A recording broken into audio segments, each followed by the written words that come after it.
ശ്രീനിയേട്ടൻ്റെ വിയോഗം എന്ന് പറയുന്നത് മലയാള സിനിമയിലെ ഒരു കാലഘട്ടത്തിൻ്റെ അവസാനമായിട്ടാണ് തോന്നുന്നത്. കാരണം സിനിമകൾ എപ്പോഴും ഒരു പ്രത്യേക കാലഘട്ടത്തേക്ക് വേണ്ടി ഉണ്ടാക്കുന്നതാണ്.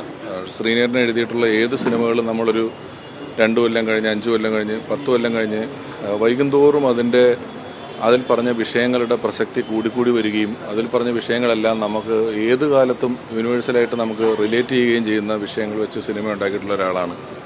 മലയാളിയെ ഇത്രയധികം രസിപ്പിച്ച, എന്നാൽ മലയാളികളെക്കുറിച്ച് തന്നെ മലയാളികളുടെ പൊതുബോധം, പൊതു സ്വഭാവങ്ങൾ ഇതിനെല്ലാം ഇത്രയധികം അടയാളപ്പെടുത്തിയിട്ടുള്ള ഒരുപാട് സിനിമകൾ ഒരുക്കിയിട്ടുള്ള ഒരു വലിയ പ്രതിഭയാണ് ശ്രീനിയേട്ടൻ.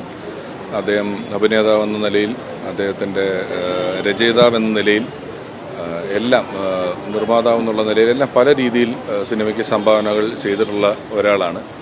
എപ്പോഴും ജീവിതത്തെയും ഏറ്റവും സരസമായി കാണുകയും നർമ്മത്തിലൂടെ കാര്യങ്ങൾ പറയുകയും ആരെയും വേദനിപ്പിക്കാത്ത രീതിയിൽ നർമ്മം അവതരിപ്പിക്കാൻ അറിയുകയും ഒക്കെ ചെയ്തിട്ടുള്ള ഒരാളാണ്. ഞാൻ ഉൾപ്പെടുന്നൊരു തലമുറ ഒരുപക്ഷെ നർമ്മത്തിൻ്റെ ഏറ്റവും രസകരമായ വഴികൾ കണ്ടതും മനസ്സിലാക്കിയതുമെല്ലാം അദ്ദേഹത്തിൻ്റെ സിനിമകളിലൂടെയാണ്.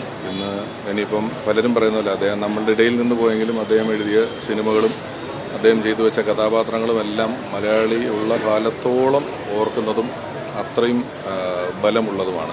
വലിയ വിഷമമുണ്ട്. കാലത്തിന് മുന്നേ എന്നല്ല, അന്നും അത് കാലത്തിനൊപ്പമായിരുന്നു.